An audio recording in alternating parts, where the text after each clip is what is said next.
That's surprising. Who's afraid of some ghosters? Welcome to Hype You Suffer. Who's Ghoster, by the way? I don't know. I don't know what ghosters mean. It's Ghoster's Phantom Patrol, implying that Ghoster is a person who owns the Phantom Patrol. I don't think there's even a Phantom Patrol, really. Well, there's also not a that's also true, but I'm confused about the name. All I know is, I think we can all agree, a triangle, much cooler looking than a circle. Well, yeah, obviously. I like that there's also no line going through the ghost, implying that this logo is pro-ghosts. Yeah, the ghosts are allowed. Yeah. I'm pro-ghost, by the way. That's my campaign I'm running on. Yeah, I'm aware. I talked to you about Ghost Adventures last week.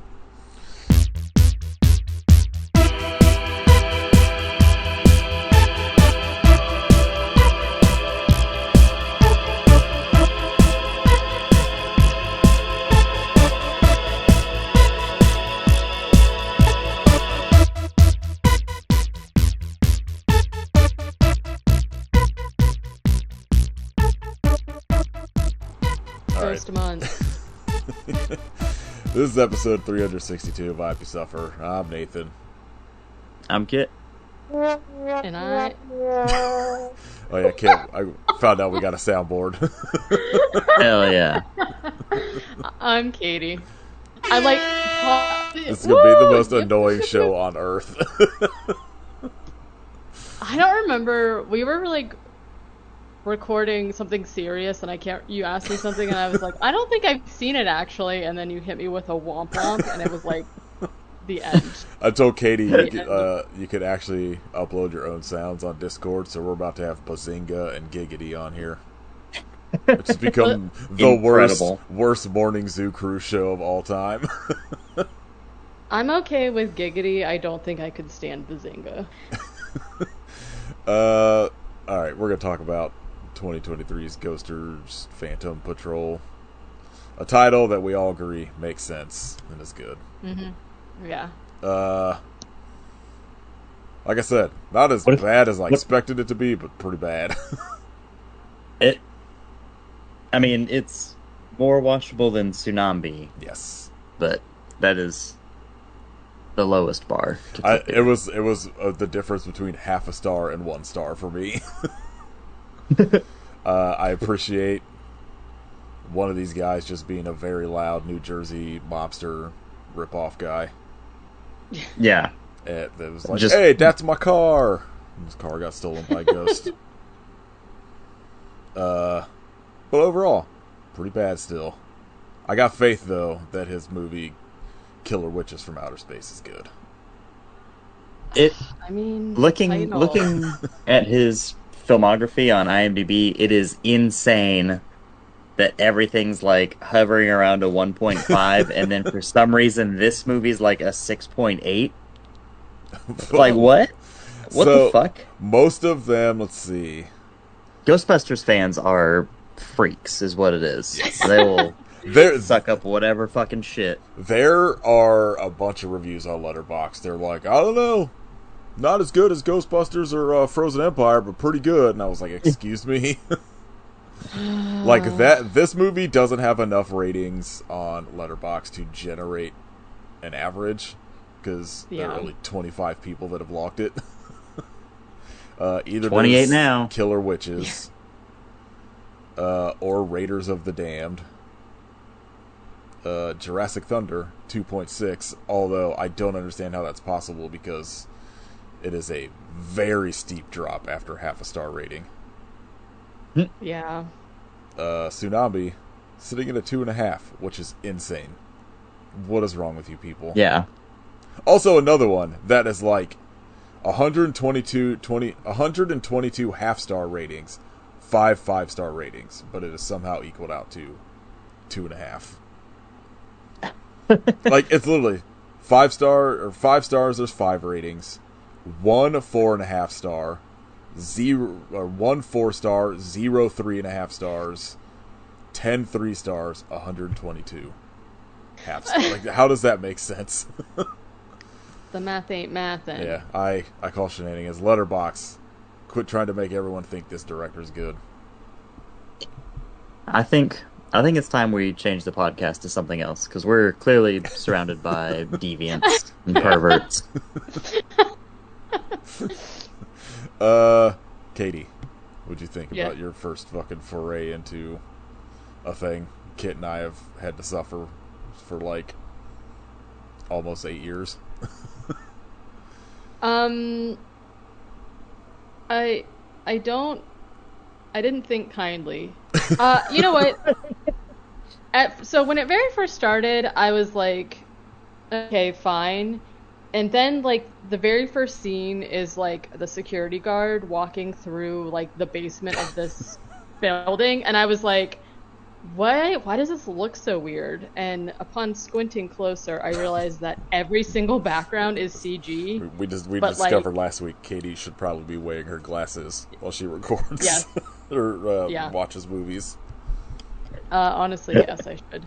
But CG, but like wiggly and stuff, and I was like, I foolishly was like, I'm gonna rewatch Tsunami, and I did. Because I was like, I wonder if like this many years later, and I'm watching, what I would say is worse movies than that for the podcast.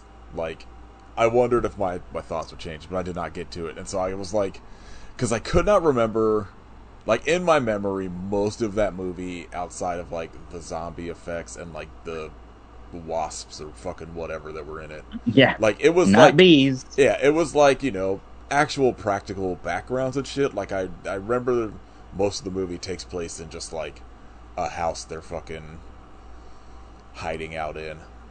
And so like when I started this, I was like, I don't remember him being so fucking like everything's like a green screen for the background. But so I'm guessing that was a thing that happened in the last couple of years. I would not be surprised if all of that was like AI. I mean, maybe, well, I don't know. This looks, I want to say better than like AI looked in 2023.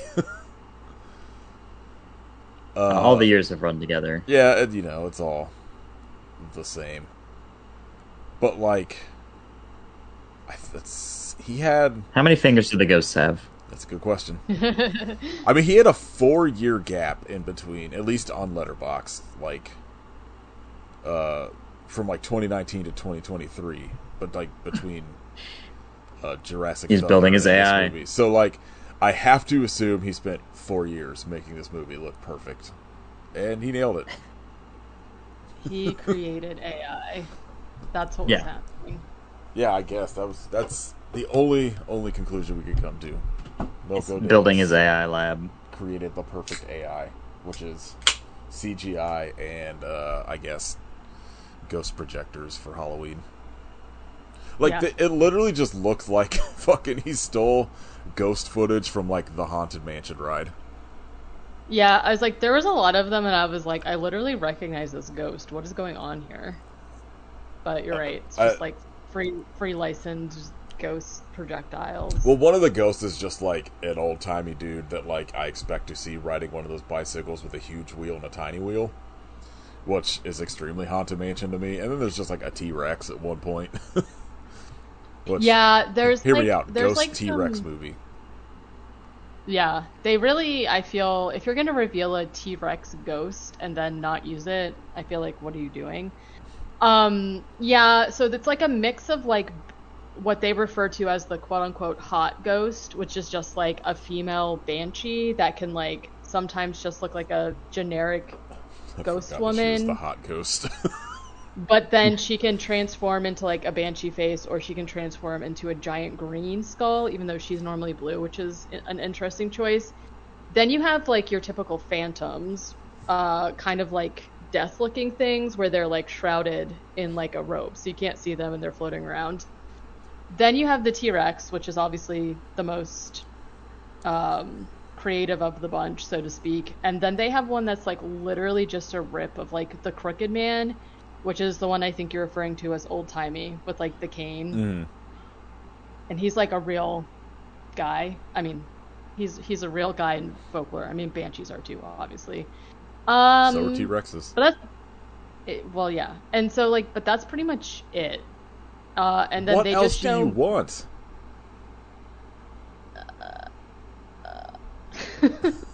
I'll take my 5 I don't. stars. Make this 5-star rating. I've changed my mind. Wow. But that's like pretty much what we're working with here. And then they just like um have a bunch of montages of them like flying around what's supposed to be New York. And I gotta that one say building looks like every building in New York. that's true. The spooky building.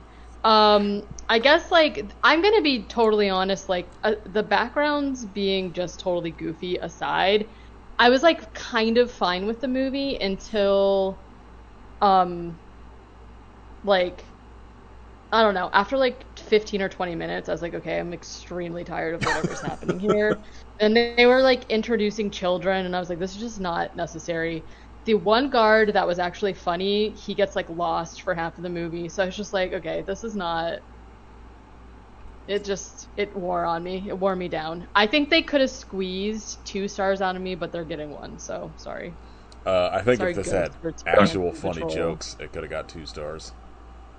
There's a few jokes I thought that were funny, unfortunately, but I just like and I will. it. I find this like this type of movie like where it's like there's a difference between the way like this type of movie where it's all kind of like CG, like just green screen background, and like something like Manborg is, where like Yeah, yeah, Manborg is like in on the joke and stuff like that. Where this, I feel like the director was like, "This looks fucking incredible," yeah, and definitely. like it just You know becomes what? like exhausting to look at because like on Hmm. top of it being like the background's all being like green screened, there is an endless like stream of like downpour rain happening in front of Yeah, everybody. Yeah. The music but is no one's getting all wet. like 5 times louder than the dialogue.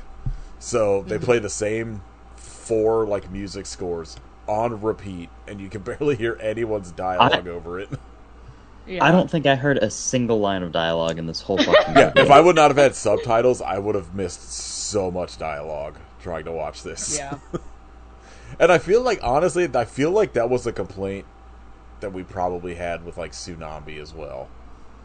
Yeah. It's like, it's something about, I don't know, there's something about the way a lot of these, like, what I will just say are, like, straight-to-Tubi movies, or just feel Stroobies. like, yes, the Stroobies. I, Caitlin has a, like, a stuffed seal that I got them, like, early on in our relationship, that they were just like, what should we name it? I was like, Struba. Just off the top of my head, so now we got What? the Stroobies. What is Struba? I don't know. It was just a nonsense word that came to my head, but all of Caitlin's nephews are obsessed with Okay, Struba, okay. so. I was gonna say, speaking of that, I remember one time Caitlin sent me a snap of like them and one of the kids like looking at Pokemon or something and like naming Pokemon, and the name that they came up with for one of the Pokemon was like Help or something Yeah, like that's, that. yeah. And I have not been able to stop thinking about that for like it's been probably like a year or two since since that happened. And I'm like, where does this come from? I love it. Yeah, I mean, their cat is named Donuts. Not Donut, Donuts. I know. Well, I think it encompasses I love donuts. Yeah, Okay, so like, rubies. Go yeah, ahead. like where, like we've had it with like some of the Amityville movies we've watched, where it's clearly just and I like this movie specifically. I feel like that this clearly had to take like some work to put together, but like Right. so many of them where it's just like this lazy, just all CGI background, nothing but like CGI visual effects, and it's clearly just like, you know, you get your 5 friends to like deliver some dialogue and just put a bunch of bullshit around it, where it's just like pumped out onto like Tubi for, I don't know, the 3 cents a watch you get, I guess. Yeah. And like, I don't know, I find them like fucking exhausting to look at anymore. That's a good think that's like a perfect how I felt was just like the first 10 minutes I'm like hee hee, okay, it's fine, and then it just like got so tired. I knew it was going to be bad too because the poster, not like not like the weird thing with like the ghosts and the kids and the guy or whatever, but like the poster of like the skull above the city or whatever actually looked really sick. So I was like, this is going to be shit. This is going to be the worst shit, and it was. Especially after we've kind of had like a pretty good string of movies recently, so it hit hard. Yeah, we were due. Yeah. Yeah. Man, the double between this and fucking Ghost Adventures Poltergeist House bullshit last week. Ghost Month is canceled. Katie's devastated. No, The ghosts have all been killed. Yeah. All right, I don't know if you want to get into the plot, the fucking bare minimum plot. One of the other things... There was a plot? Yeah, one of the other things I wanted to mention, because I actually don't really think that I left this scene in my notes, is that one of the Lawrence brothers was in this movie. Is he for real? I think so. I didn't see him on Letterboxd, but I saw on like Google or maybe it was IMDb that he was listed. But I was like, this feels like there's somebody else named Matthew Lawrence that guy's getting the credit for. I thought... Wait, did he do Chili? Okay, I can't go down this rabbit hole. I thought, again, I wasn't wearing my glasses though, but I'm pretty sure, but like I said, I think it was just like one scene and I don't think he talked. It's possible. I'm not saying it wasn't. I 100% watched this while at work and I think it was could have missed him.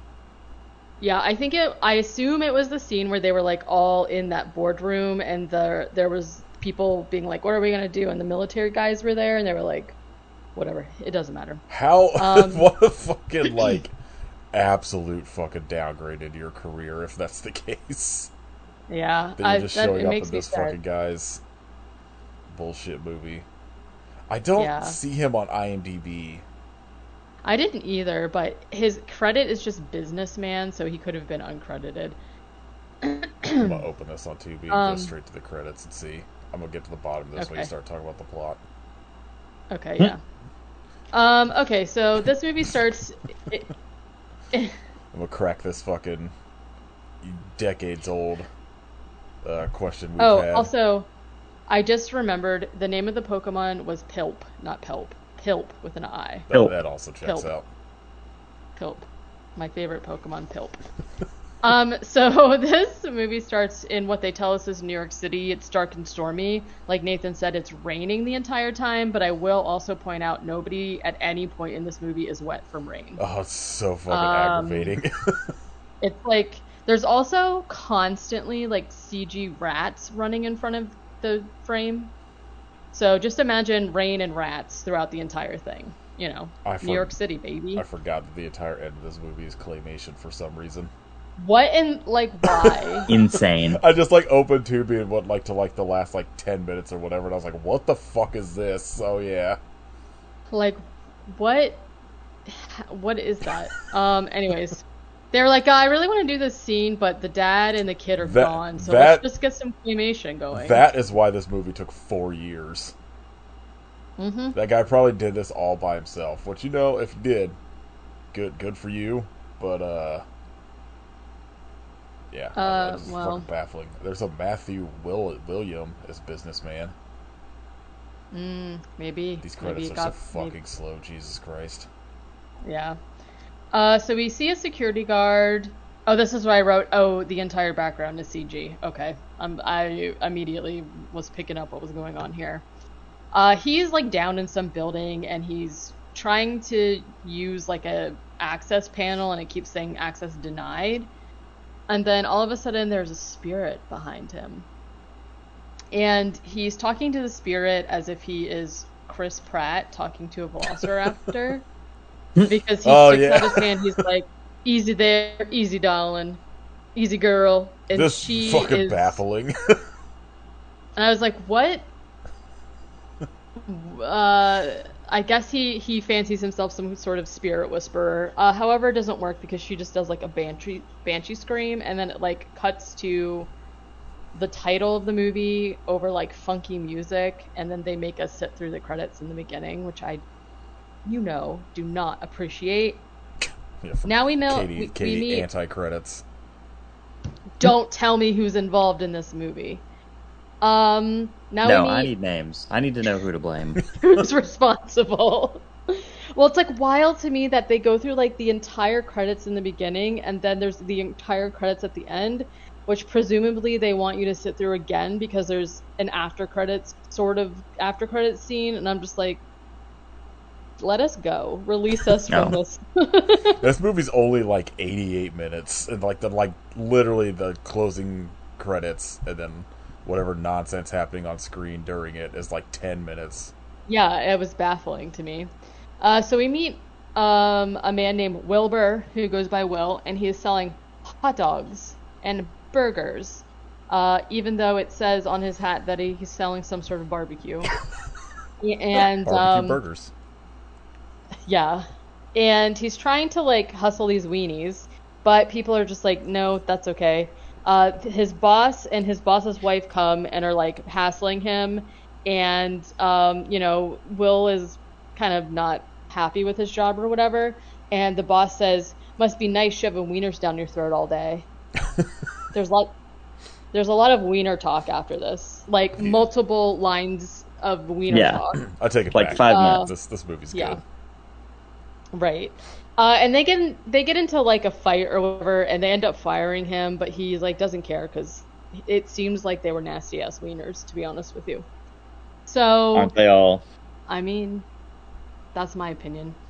Um, back at the back at the building from the beginning. I don't even know what they were calling this building, but whatever. They wheel The out. Long Lines building. Oh, okay. Wow. Yeah. Long Lines building. Back at the Yeah. LLB, they are wheeling out the security guard who was attacked in the beginning. He has somehow turned to stone, which is very weird. At this point, we meet who I was calling Tweedly Mustache Guy. Later we find out his name is Mr. Who, which is like not much better than Tweedly Mustache. Oh yeah, solely So. do the fucking stupid joke earlier when they're like, "Who do we need to see? It's our first date." He's like, the guy's just like, "Who?" Yeah, we're asking who. Ugh, God. Yeah. They give us a who's on Brutal. first situation, which I didn't appreciate. I have to just assume that this director is 110 years old. Honestly, that's what it seems like. Maybe he's yeah. the ghost that's walking around with the fucking top hat and shit. The crooked man. I mean, actually, they don't look far off, to be honest. So Tweety All this Mustache time, is just I've like never looked up what this guy looks like. So who? the director. Oh. Oh, I thought you were making a joke, Katie. I was. Okay, so the guy who's like wheeling out the guard that turned to stone was just like, "Hey, this doesn't seem cool. Like, what's going on here?" And Tweety the Mustache is like, "Listen, chill. It's fine. Don't worry about it." Now we meet Ricky, who was like, "Hey," and he calls Casey, and they're just like having a phone conversation. And this is where we find out that Ricky is Casey's brother-in-law.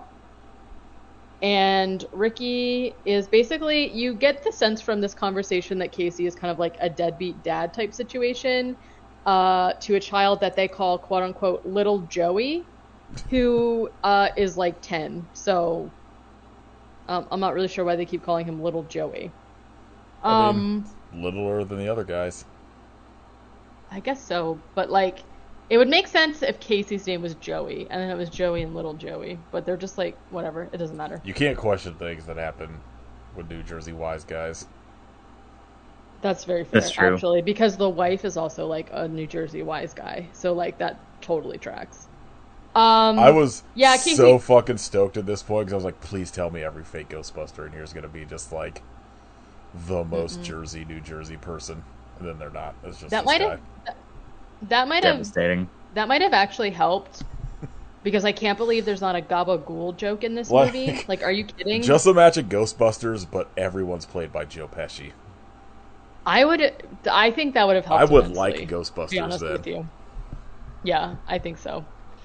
Okay, yeah. Casey's kind of like a deadbeat dad. Seems like he can't really like get his shit together or whatever. Ricky gets him a job being a night guard, okay? And he's like, okay, be there Saturday at noon. And Casey's like, noon? You mean like 12? Okay, this was my biggest fucking problem with this movie. As these two dudes show up to work, and the guy's like, alright, you start in 2 hours for your first 24-hour shift. Yeah. So they're going to be there for minimum of 26 hours. Yeah, seems messed up.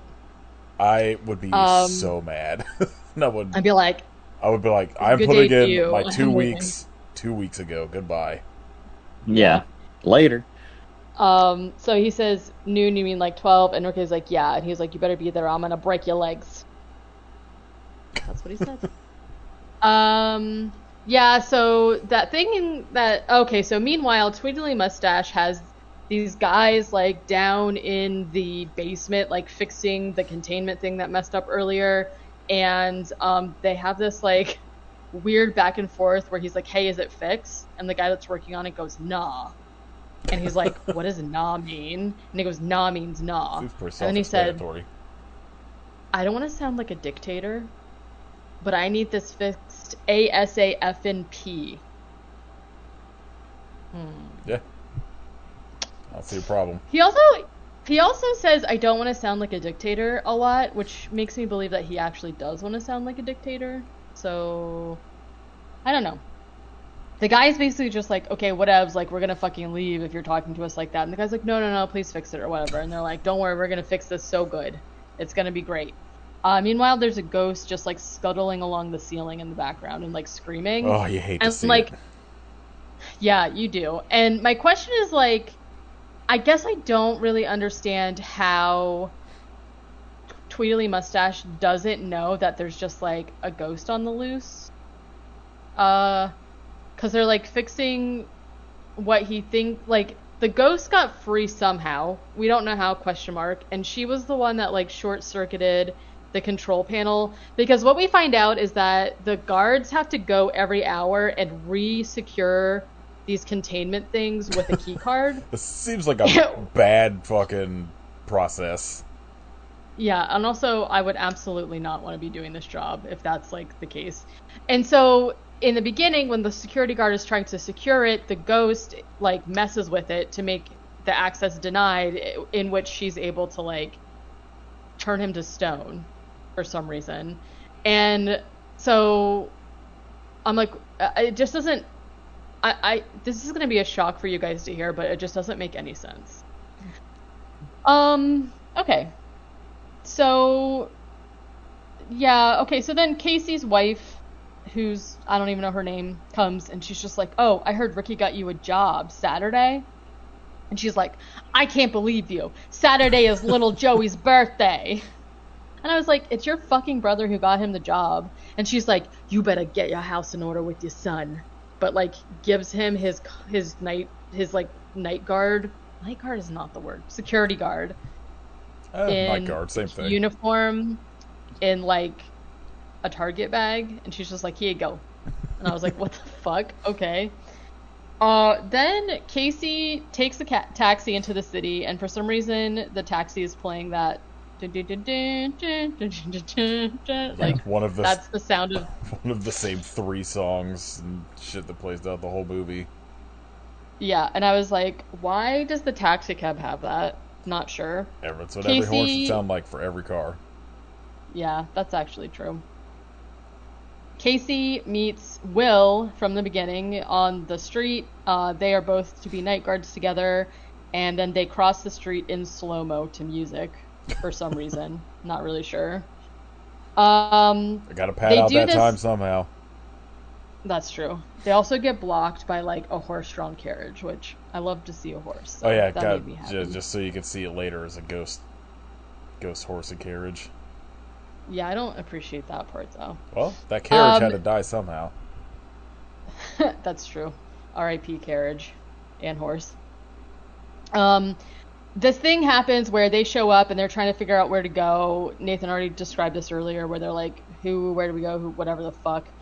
So the guys take the elevator down, and this is when we meet Tweedly Mustache, and he says that his name is Doctor Who. Oh, wait, Mr. Who. Yeah, Blaine have Who. a That's his lawsuit name. Yeah, he is not. He is not a doctor. Um, this is when we learn that what's going on downstairs is that there's like these green tube lights, like literally like fluorescents, but they're green. And he says that they are cryogenics used to preserve historical artifacts, and they call it the Tomb Room. Mm-hmm. And what's inside is highly classified, but it's an organic database. And they're like, okay, whatever the fuck that means. And this is where we learn that their shift is 24 hours. Every hour they need to go in and use the key card to secure the tubes. There's also only one key card, though, so that seems not efficient, but that's fine. He gives them walkie-talkies, right? Then they're basically Mr. Who is like, don't worry, like, there's not going to be a problem, but if there is, like, these lights should always be green. If they turn red, there's a problem. Like, it'll be fine. Don't worry about it. It's totally great. This is when they find out that the shift is 24 hours. So Casey calls little Joey and says he can't come for the birthday. That's why I was like, he's like 10 and he's like playing video games or whatever. He's just like, okay, whatever, it's fine. Will in the break room meets another security guard whose name I think is Arlene, and he says, "It's none of my business, but you're cute as hell," which I thought was very funny. It's like none of my business. I was like, that's actually true. It's like none of your business, but thanks. They're just kind of like flirting, sort of, but she's like obviously kind of like, I don't know, like they just have like a little bit of a back and forth or whatever, and he compliments her Converses. Now Casey and Will are locked in the basement. Mr. Who says if there's like a situation, which like obviously don't worry there won't be, you can use the red phone in the office or something if there are any issues. I don't think anyone ever uses the red phone, so I mean the red phone's gone. Little Joey asks his mom what kind of job his dad got, and she tells him he's at the LLB, so Joey Googles the LLB and is looking at it. Casey and Will are just like doing their rounds, like looking around the basement, and Will turns around and there is a ghost chest just floating in the middle of the air. I love that it's just like ghost objects. Like, yeah, the ghost girl crawls out of the chest, which also you hate to see, and then she just is kind of just like hee hee and just like floating in front of him, and Casey's like, okay, or it's Will, sorry, and Will's like, okay, weird. So he calls Casey and is like, you need to get over here, something's going on. And so Will shows up, or Casey, Jesus Christ, who cares? Casey. Wasey. Wasey. That's their celeb name. Wumbo Casey. Wumbo. Casey shows up and says, what is that? They're just like staring at this ghost girl. Will, of course, hits on the ghost girl. This is when, from then on out, they refer to her as the hot one. I gotta say, she's not really my type by looking at her face. I genuinely have zero. I cannot remember what anyone in this movie looked like except for the one funny guy. And like the loudmouth New Jersey guy looks like every New Jersey guy portrayed in every movie. The kids were completely left my brain, I think, the minute I turned the movie off. I don't remember anyone else in this movie. Just the way some of the ghosts look, which is the important part. I mean, it's also like, I don't really know what to equate the graphics of the ghosts to, but like they're again, not... like they look like the Tubi version of like the ghosts from Casper. You take that back. Fine, they look better than the ghosts from Casper. That is not even true. Okay, so Okay. Katie Yeah. can't read So her the ghost handwriting. is there. Wasey came, and he's like, okay, I guess we should just ask her to leave or whatever. She's like literally just like contorting and stuff. You know how they do. And Casey's like, can you like, I need you to go. Like, I don't think you should be here. And this is when she turns into a giant, huge green skull and like screams at them, Been there. which seems just like not great. This is when little Joey calls, who I was confused at first, but turns out to be his cousin. And he tells her that his dad just got a job at this building, tells her to Google it. They're like talking about it and looking at it, but the music is so loud that you literally can't hear what they're saying. At one this point, the subtitles, somebody had like said like 2 or 3 lines of dialogue that just said indistinguishable. Yeah, yeah. So part of the conversation is literally completely you can't make out what they're saying. But basically It's they're called like good shit. They're like, filmmaking. yeah, you know what? It's actually none of our business what they're talking about. So I get it. Basically, like the gist of it Yep. is that Casey is like a dumb piece of shit, and they need to basically, these children feel like they need to steal a car and drive to New York to save him from this government building because he's so stupid that he literally can't do the job, and his dad and his son is like worried about him, so they're gonna do that. They also tell us, kind of just as an aside, that at one point Casey drove a semi off of the Brooklyn Bridge, so that doesn't sound great to me. Insane. I was gonna say that seems not good.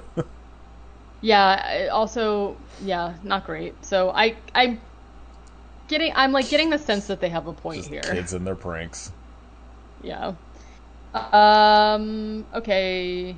Yeah. So she says, "Steal your dad's car and like let's go do it," and so they're gonna do it.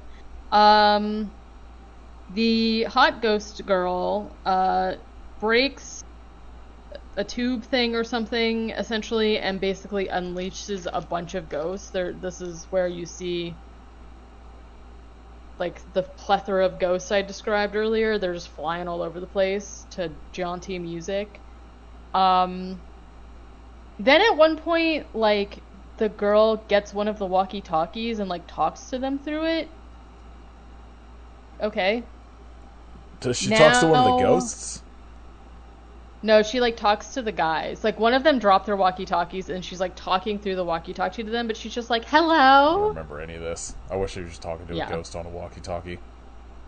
I wish she was too. But then they see her and they're like, "Hey, don't do that." And she like drops the walkie-talkie and then flies around where there's like this huge chamber that opens that releases more ghosts.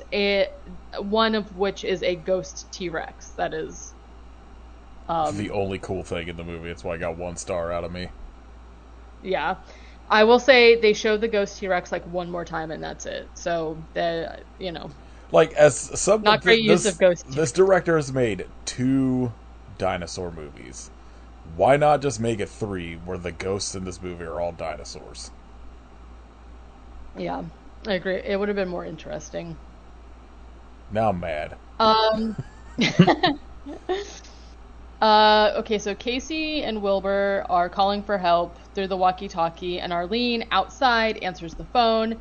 She has previously approached little Joey and his cousin, because they just parked outside the building, and she's like, "What the fuck are you doing here? This is like a government building or whatever." And he's like, "We're trying to save my dad because he's an idiot."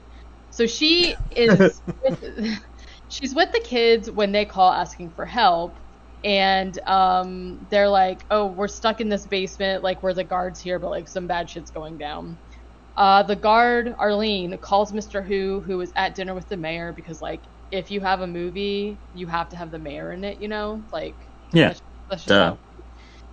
This is where I wrote, also, it's always raining, but no one seems to be getting wet. Arlene and the 2 kids are out in the parking lot where it's not even like a drizzle, it's like torrential rain. CG torrential rain, and they're just standing there completely dry. Mm-hmm. I was like, what's going on here with this? There's like numerous times, Like, there's a scene very specifically I thought about where, like, the one security guard is, like, climbing out of the sewer, and it is, like, they have so much rain on the screen that it's almost indecipherable of what is happening outside of the rain, but he's just, like, completely dry. Yeah. At least put them in wet clothes. Or don't have the rain. Like, I don't really understand why the rain had to be there. Like, you gave us a thunderstorm in the beginning for, like, the spooky ambiance, which I get, but, like, it could be done now. It's nighttime, you know? This is where the movie, like, really took a downward turn for me, because, like, it was not great, but this is where it started to get very tiring for me to watch. Because, Casey and Will are just, like, running around inside the basement of the facility, supposedly trapped in there. But then all of a sudden, the parking lot that Arlene and the kids are standing in outside of the building just, like, opens up in the middle, and Casey rides, like, a lift out of it. And I was like, what the fuck is going on? What is this? That was basically all me and Kit said the entire time we talked about tsunamis, so. Yeah. I'm just, like, I'm so befuddled, but, like, not in a good way, because then, like, they show, and also I just want to reiterate, as we said, all of the backgrounds are CG. So, like, it just looks, it's, like, at some points, like, hard to tell what's going on because it looks so crazy. Then they, like, zoom in on Casey, like, riding this lift up out of the parking lot, and he's just, like, looking around like, wow. And little Joey's like, Dad! And then they're playing this, like, triumphant music for no reason. I was like, what is... All of the music that plays in it is too upbeat sounding. There's, like, one specific song that really pissed me off that's, like, a super upbeat that they play in like, the climax of the movie that I'm just like, this is not the tone I think you should be going for here. It was, like, very unsettling. This was weird, though. It, like, makes no sense, obviously. And then Arlene's like, well, where's the other security guard? Will. And Casey's like, oh, he didn't make it. But then they, like, immediately show him just running around in the basement. So it's like, you can't say someone didn't make it because that implies that they're dead. Okay? Like, oh, he didn't make it. Tweedly Mustache comes also, and then for some reason, Ricky, brother-in-law, also shows up. Okay. It's because his daughter stole the car, right? So he shows up to get the car. He's pissed, obviously. As they're standing outside arguing, the one thing that the mayor said to Mr. Who was like, hey, don't let anything escape from the basement. Well, now the fucking parking lot is opened to the basement, so all of the ghosts are coming out. And we get, like, pretty much the same scene of them coming out of the vault, but it's, like, them coming out of the parking lot ground, and this is, like, the last time you see the T-Rex. Boo. Unfortunately. As they're, like, arguing out there, the Crooked Man, old-timey ghost that is Nathan's favorite, steals Ricky's car and drives away. Ricky's obviously pissed, and he takes the two kids back to his sister's house. Will is still alive inside. No, maybe this is where you see it doesn't fucking matter. Yeah, I was gonna say, who cares? He's he's just jauntying around with his cane and whatnot. He's doing yabba dabba, so to speak.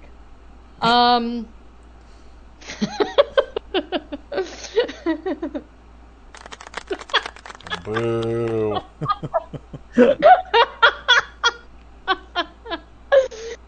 Okay, Arlene tells Casey that the building, they're driving away now because she's like, I used to be in the FBI and the CIA and the NDR and, like, all this other shit. And she's like, so I know what I'm talking about. Listen, the building used to house biophantasms, and the military has, like, something that we can use to contain them. She's like, blah, blah, blah, going on and on. He just goes, you had me at phantasms. Yeah, same. Me too. Amen. Then there's just, like, another montage of the ghosts flying around everywhere in the city and scaring people. And there's, like, tons of people just like, running and screaming. Sometimes they're real people, CGI'd in front of like whatever's happening, and some of the people are just straight up CGI people, which was like also very jarring. At one point, there are a bunch of ghosts that are tormenting an office building, and some guy goes, "That looks like my grandma," which I don't know why, but I actually laughed at that one. Then there's a news report. I also enjoyed this. It was called Narc News. Oh, God. I liked it. I liked that. But basically, there's just like a newscaster saying she hopes that Prince comes back, and if Prince comes back, Oh, to call yeah. her. Oh, yeah. I mean, fair, right? Just such a fucking baffling thing to throw in your movie in like 2023. It is really weird because then she's like, I wonder if Prince's spirit would be purple. Call me. And I was like, all right, girl, get it, girl. Okay. This is when Will, for some reason, comes out of the sewer. And so I guess what I'm saying is they were making it seem like they were stuck in this basement. There was absolutely no way. It was like so fortified that nothing would be able to escape from it. But not only are there lifts out through the parking lot from this basement, you can also just get out the sewer, which like doesn't seem very secure. So he gets out of the sewer, immediately just like steals some kid's bike, which they bring back in the weirdest way later. This is the scene you were talking about where it's just like raining so freaking hard you can't even really tell what's going on. This is the scene I was talking about earlier where there's like a bunch of people in the boardroom talking to the mayor about like what they should do, and the mayor's just like, obviously you didn't put money into security, and they're all like, the military's like, don't worry, we have this weapon we can use, which whatever. And weirdly the mayor has that little blue boy painting in the background, and I was like, okay, strange. Also, one of the people says that he was accosted by a quote-unquote bimbo ghost. I don't remember. Seems unnecessary. That's the only line from the movie I do remember. At least the only line that I heard. You were like, what? A bimbo ghost, you say? They're not showing that? That's what I'm saying. I have to assume it's bimbo ghost and hot ghost are the same. I'm not really sure. Two different things, Katie. Well, yeah, sure, but let's see. Okay, this scene was like very. You'll be shocked to hear also that this scene was very confusing to me because Casey and Arlene went to the military base and drove off in a truck that Casey is now finding out that Arlene stole, and they're driving down the street and the hot ghost appears in the cab of the truck, and then like all of a sudden they're driving down like a road that has like caution closed because it's like not a finished road, and he's like, stop, and she's like, I can't, and they're all screaming and shit, but then they just like casually pull into Central Park and it's fine. Yeah. So I was like, what? Question? What? I don't really understand. Sense to me. And he's like, oh, Central Park, it's in the middle of New York City, who knew? That actually got a laugh out of me. For some reason, little Joey's mom has decided that she is on Casey's side, and it's like, Ricky doesn't make the rules. I'm not listening to Ricky. He doesn't make the rules, and is driving the kids and herself to find Casey, even though they have no idea where where he is. And she's like, as long as we're driving in one direction, we'll be fine. I was like, in New York City? Yeah. Ma'am? No. Then there's like more ghost stuff in the city. At one point, a ghost steals some guy's vodka, which is like pretty rude. And a ghost possesses a statue. A ghost possesses the little boy, blue boy painting. I don't know. And now all of a sudden, they're trying to do obviously like the thing, but it's just like the statue for some reason now is like really, really huge and is like walking down through the city. I don't know. I really don't know. And he's like also in the water, so I was convinced like halfway through this movie that they were going to do like the commandeer the Statue of Liberty thing from like Ghostbusters 2. But then I was like, what generic New York City thing could they use? And I couldn't think of anything. When the statue first started appearing, they showed like the foot first, and I definitely thought it was just going to be the Statue of Liberty. And I don't know if they thought it was like a got you. Actually, it's just this random other. Maybe that other statue is something that's in New York City. I have no idea. But I was just like, what? I don't know. Maybe they just thought it was a goof.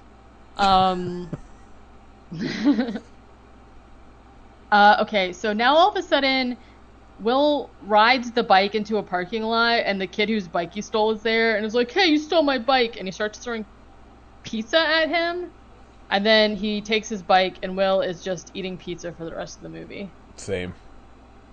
Like, how did you find him? He's been riding the bike. He was gone for like half of the movie, just like riding the bike around. I don't know. So now they're doing a bunch of ghost technology stuff where like they're setting up a pinpoint for the vortex thing to go. I don't know. There's more ghosts flying around again.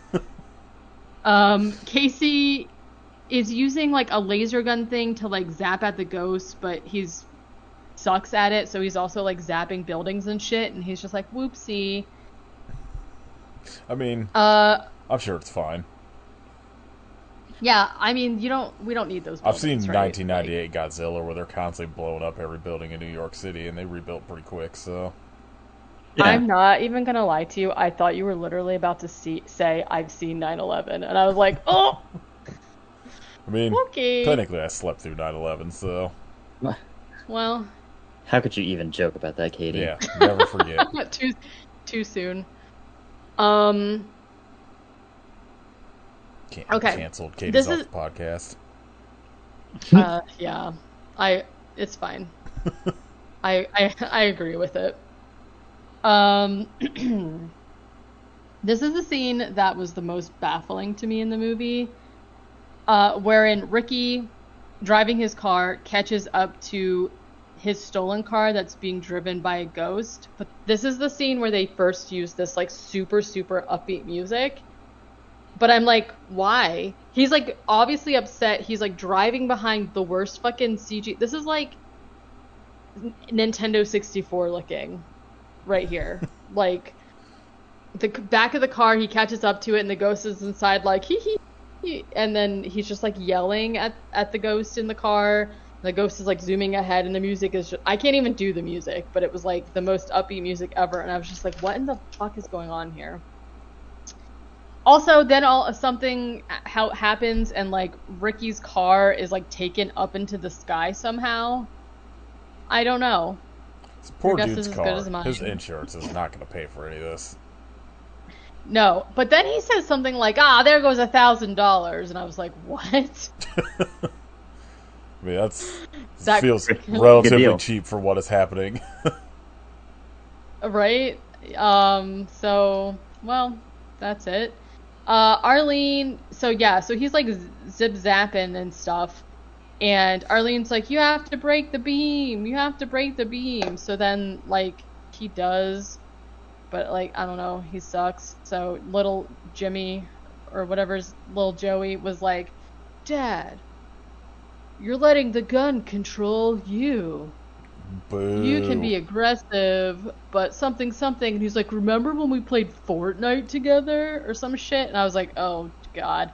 So he's basically, like, mentoring his dad, which actually, like, doesn't really work, because then Joey just gets up there on the gun. Meanwhile, Will is, again, just eating pizza somewhere. Which, honestly, is probably, like, the best thing he could be doing. Because, like, what else, you know? So little Joey gets on the gun and is like zip zap, and he's like taking down all the ghosts and stuff. This is, again, they're playing the super upbeat music, and I was like, this doesn't seem dramatic at all, because the music is just like, you just got a puppy for Christmas kind of vibes. Do you know what I'm saying? Weird. Or kitten, Weird. you know, if that's Weird. more of a... Weird first thing to go to for Christmas. Well, yeah, I mean, I don't want a puppy for Christmas, but I like seeing videos of people who want puppies getting puppies for Christmas. It's heartwarming. That's like the kind of vibe they're bringing as he's like shooting ghosts out of the sky. I don't know. This goes on for like a while, and I guess it's resolved, because the next thing that's happening is little Joey's just like, this is the best birthday ever, and they're like hugging. So everything's fine now because Casey let him shoot a gun. You know, that's all he needed. Ricky is like, yeah, give me my car back, and then his car falls out from the sky, and he's like, cool. Okay, so in perhaps the weirdest turn of events, the guy who was in the parking lot before that gave him the whole runaround of who will talk to you runs up and is just like, hey, by the way, I'm the owner of that building. And like, for what? And he was like, I've been watching you and you did a good job. And I was like, first of all, he didn't do fucking shit, by the way. He's like, I've been watching you, and I think you're the perfect guy to take over my building and fix it up and run it and stuff. And then he's just like, all right, pal. And the wife is like, just like smiles and nods. She's proud that he got this job, I guess. Then I am baffled by their relationship, because they seem like ex-husband and wife, but at the same time they seem like they're currently married. I'm very confused by their relationship. Yeah, I mean, my assumption is that, like, if the brother-in-law is still calling him and giving him money, like, they don't live together, so I'm assuming they're just, like, separated. Because, like, but they don't say really either way, and, like, I don't know. I feel like it'd be weird he'd still be talking to his brother-in-law if, like, they weren't married, because his brother-in-law very much does not like him. Like, it's pretty obvious, you know? He seems pretty unlikable. I mean, yeah, he seems like the kind of dumbass that would drive a semi off the Brooklyn Bridge, if you're asking me. Wife is proud, yeah, okay. Then, for some reason, there's this, like, awkward back and forth where the cousins are just, like, talking to each other. And, like, if you ask me, the vibes they were giving is that they kind of like each other, because they're like, oh, great job. I saw when you shot that green ghost out of the sky. And he's like, yeah, but then there was that yellow one. And she's like, oh, but you got him, though. And it was just, like, such a fucking weird, like, back and forth, and then they just, like, skip off together into the distance of the nighttime. Also, I think it finally stopped raining at this point. It's just fucking weird. Then Arlene approaches Will and asks him out for breakfast, but Will says he would rather get gelato. Great. Then it pans over, like, the city being saved, I guess, but then there's a ghost there, and it's like, ah! You know, like, it screams. It does, like, a banshee thing, and then it laughs. Then there's, like, the first half of the credits. Then there is Casey. What a terrible phrase to hear. What? The first half of the credits. Yeah, something bad's happening after that. I guess technically, if I'm being honest, it is... Oh, no, yeah, it is the first half of the credits. So they do half of the credits, which, like, need I remind you, we already saw the full credits in the beginning of the movie. So this is, like, the first half of the credits for the second time. And Casey and little Joey work at the facility together now, even though, again, he's, like, 10 years old. And they're very much wearing, like, they look like Men in Black. They're wearing black suits with, like, the sunglasses. And Joey's like, yeah, I got the keys. And then all of a sudden, they go inside of a vortex, and now they are claymation people. It's baffling. And it's like not good claymation, and also the mouths on them when they're talking are like CG, like animated separately. Oh, were they? Yeah. Terrible. They weren't claymation mouths for sure. And for some reason, Casey's immediately throws up, and then also falls over randomly, and then gags. I don't know. I guess being turned into a claymation person takes it out of you. And then they're basically just... yeah. It is a hard transition, but... So, I didn't realize there was 10 minutes left after the first bit of credits rolled. I saw it directed by, and I turned that shit off. Yeah, same. Wow. Oh, well, so, I saw the claymation This stuff, is all news. This is news to me. There was something else, like, after the credits I read about, like, somebody... Like, I got it. Yeah. Don't worry, I got it. That's essentially what seems like they're just ripping off fucking Ferris Bueller bullshit. So there's the claymation thing. I don't really think that you need to go watch the claymation thing. That's too bad. I hit play. Okay, I was gonna say you can if you want. It is I don't want to, but I did it. it's very confusing. So then there's like these like flying motorcycles there, and they're like, okay, let's go.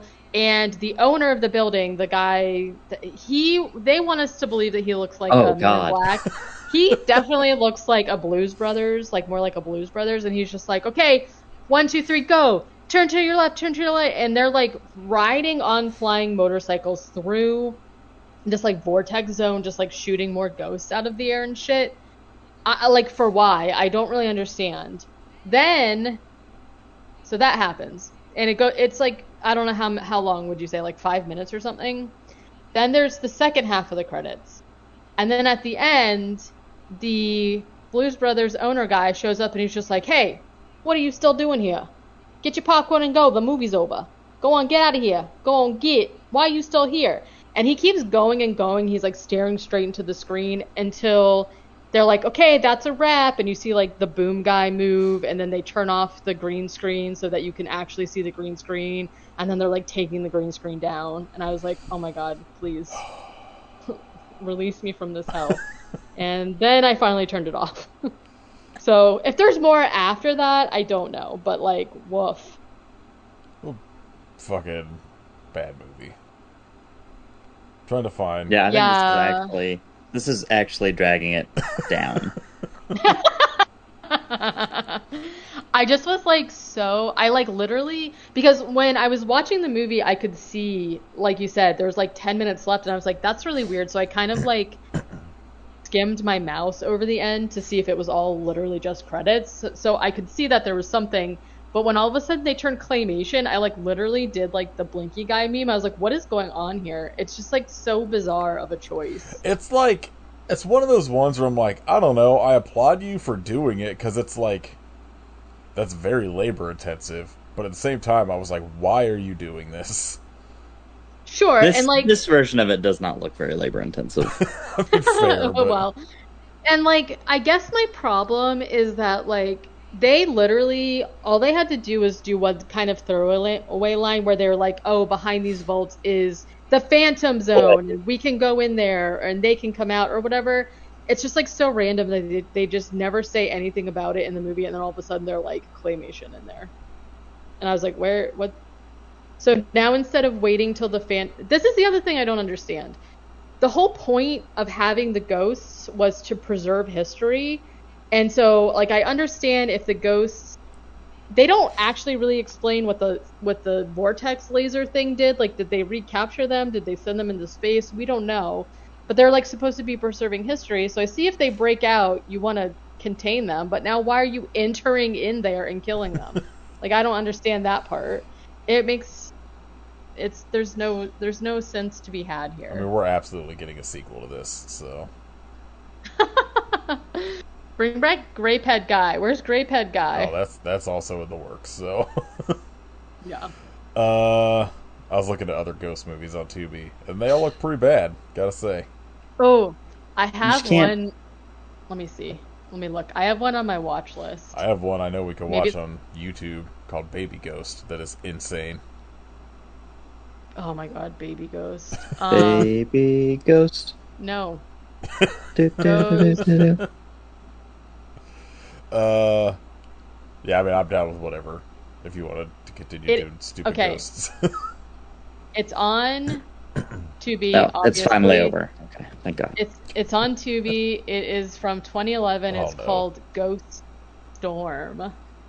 Hal and Ashley lead an action-packed chase to save a small island's inhabitants from an electrical storm caused by angry souls looking for revenge.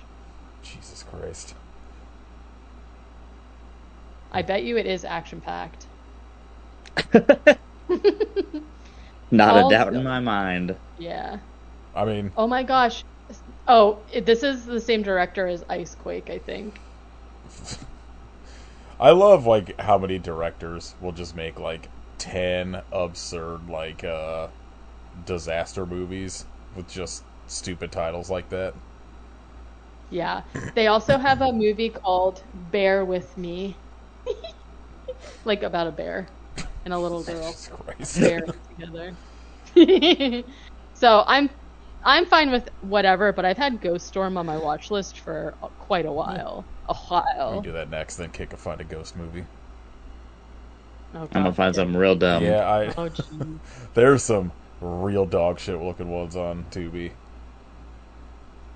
Yeah. Uh, Ghost New Orleans. Yeah, hell yeah. the problem is there's a bunch of like that title looks real stupid. I click on it, it's a documentary, or quote unquote documentary, Oh. where it's probably just some guy ranting over YouTube video footage. Oh, I'm gonna log the punk rocker's ghost in the old noggin for later. About Ghost of the Pirate Queen. It's only 46 minutes. It's a good. I'm just gonna type in That's a Ghost. good runtime for watching a movie for this podcast. Punk rocker's I mean- ghost is an hour and 45 minutes. What about? Oh my God, how? Oh yes. There's like a bunch of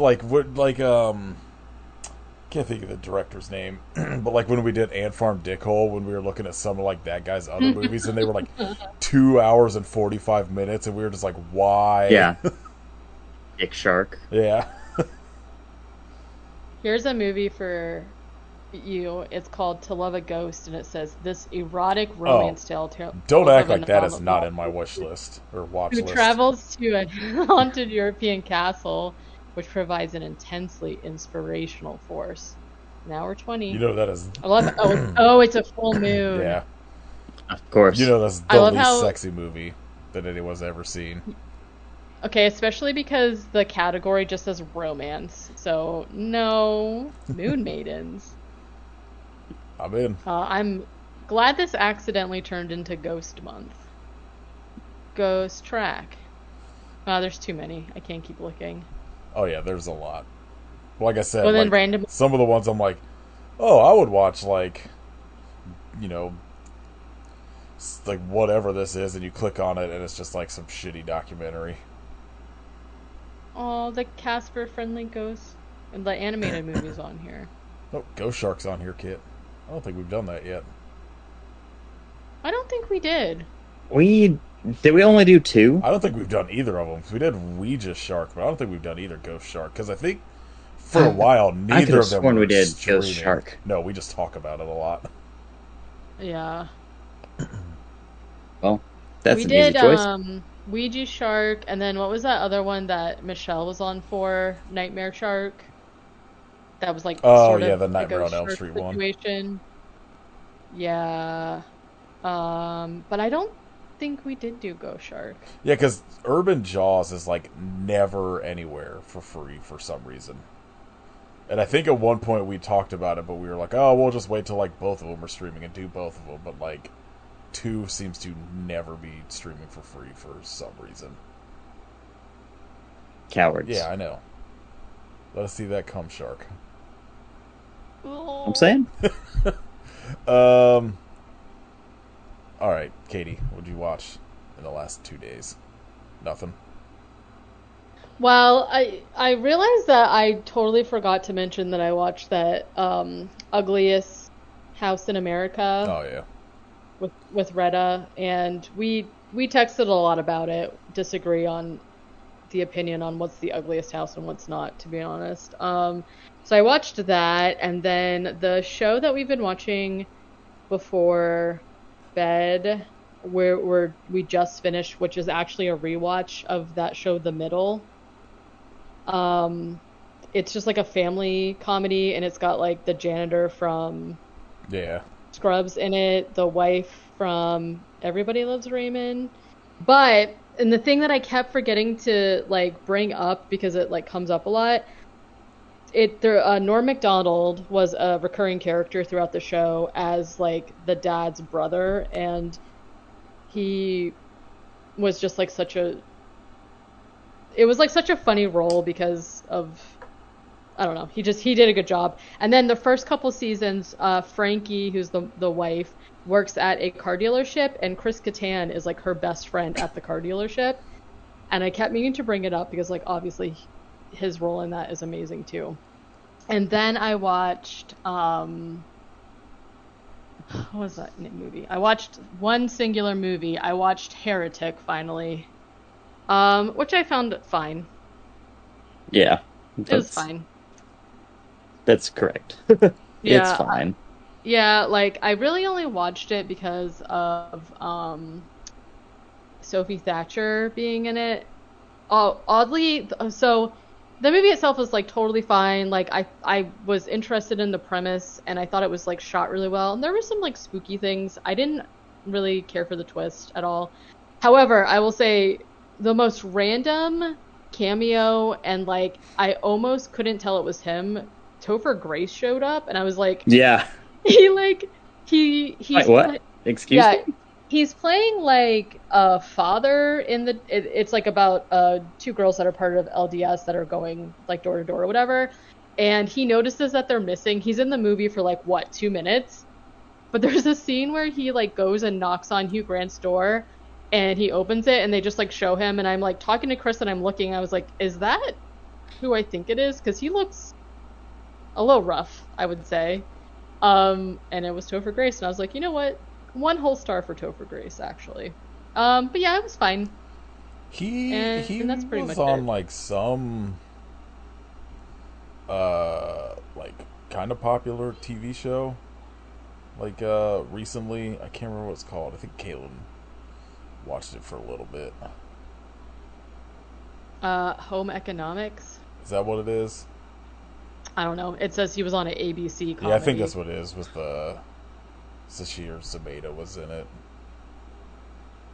and like I've seen like half of episodes, and like it was fine. It's just like your sort of typical-ish sitcom or whatever. But Yeah. out of I everyone from that personally, '70s show, he seems to be the only good one. the only like Yeah. normal person. I was never a fan of that 70s show. Like I've seen it a little bit. It's just like very much not for me. Like obviously, but I've always liked him. And then I mean, you can't go wrong with Spider-Man 3. So Yeah, he's the best Venom. he really is. I'm actually really sad he's retired. So Kit, what have you watched? Nothing. Yeah, same. I like they've just been trying to burn through like a bunch of episodes of 90 Day Fiance so I could watch the new season that's starting. So that's pretty much all I've watched Hell this yeah. week. It's fucking. So I got a.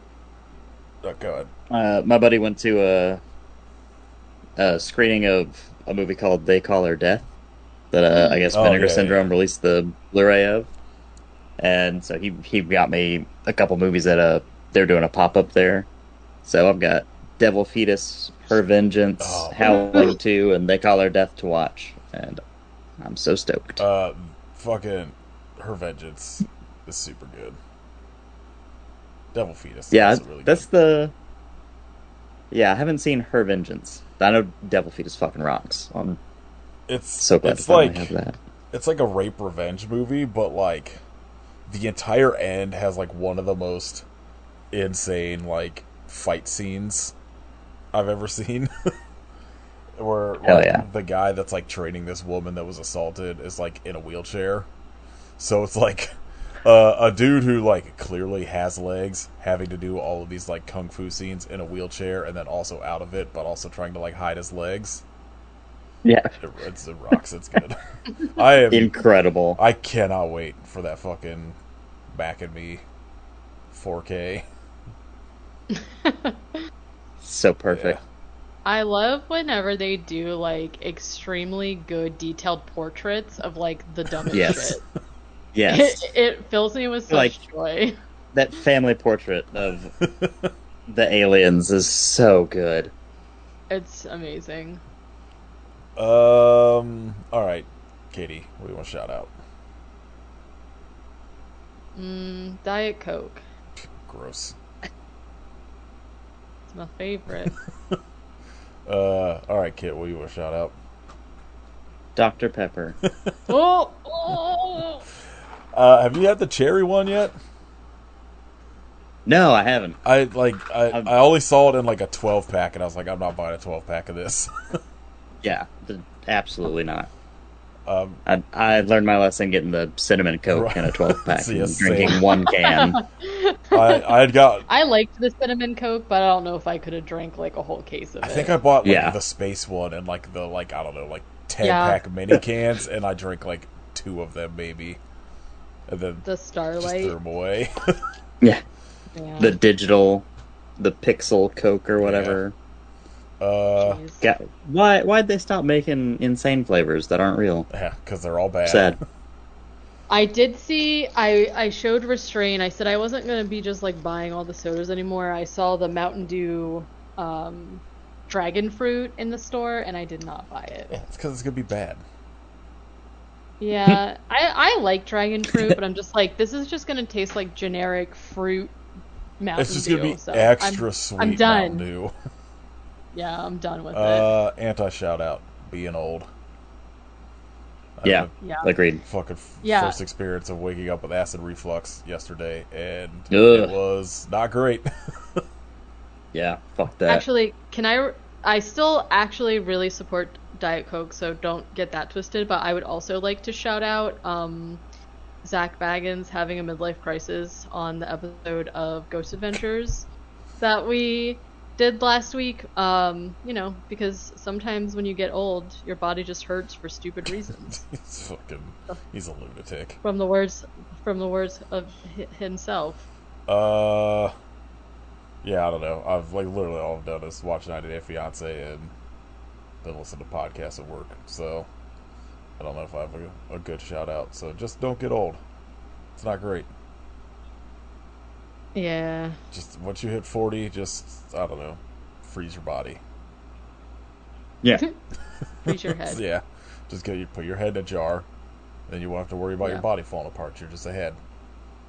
That's right. That's all you gotta worry about. All right. I guess we're doing whatever ghost movie Katie said earlier that I don't remember. Ghost Storm. Just do that one of the lady from Full Moon. Fucking ghosts. To Love a Ghost. That was on Tubi. Yes, of course. God. Tuber. Let's see what Goobies? What did you say earlier? the Strubies. Struby. Struby. Yeah, Strubies. Again, this is another one of those movies that the average rating is 2.8 on Letterboxd, but it is all like 2 stars and under, so I don't understand. Someone's greasing someone's pockets. Oh, it's the director of Back in Action. This movie's gonna rock. I'm in. Alright, good. Anybody that directed Billy Blanks and Roddy Piper. Has to be. Oh, he's got gotta be a good. shit ton of Christmas and like Hallmark movies, Katie. I knew there was something about him. Have you seen Good Morning Christmas? I don't Or know. We Wish You a Merry Christmas? Ooh, a married Is this Christmas. a llama on the cover? Oh, hell yeah. A Maple Valley Christmas. Jingle Around the Clock. Picture You know what a that Perfect means. Christmas. Oh, I have seen A Dickens Jingle of a Around the Holiday. Clock. Oh, hell yeah. A Godwink Christmas Meant for Love. I don't even know what the fuck that means. I don't know. Inventing the Christmas Prince. What a bunch of bangers. Oh, he does have a lot of fucking, like, disaster movies, so... You know... Breaking Point, Gary Busey. Oh, yeah. You directed Roddy Piper and Gary Busey. I mean, You got all the crazy covered. King. I don't think you can go wrong. Alright, if you'd like to support us, you can join our Patreon at patreon.com/. Wait. He also directed our King Joey Lawrence in a movie called Android Apocalypse. So, I think it's gonna. And Stephen Baldwin. All right, this is gonna rock. No, it's not. It's gonna be terrible. This movie is so. Oh, no, Patreon. Sorry. Give us money. Continue. Give us all your money. Yeah. If you give us money, you can hear us talk about I Saw the TV Glow for 4 hours. You give us money, Katie and I will watch all of Blossom for episodes. I would do I that. guarantee you that show holds up terribly. Yeah. Kit will do his own side podcast on what is another sitcom that came out around the same time as Blossom. Kid'll watch I don't have any idea. Kid'll watch all of that Just you. 70s show.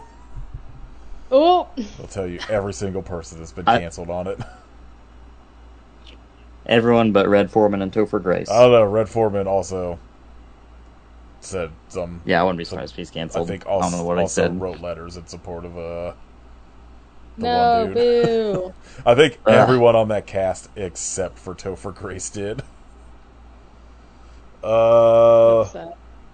All right, shut up. That 70s show.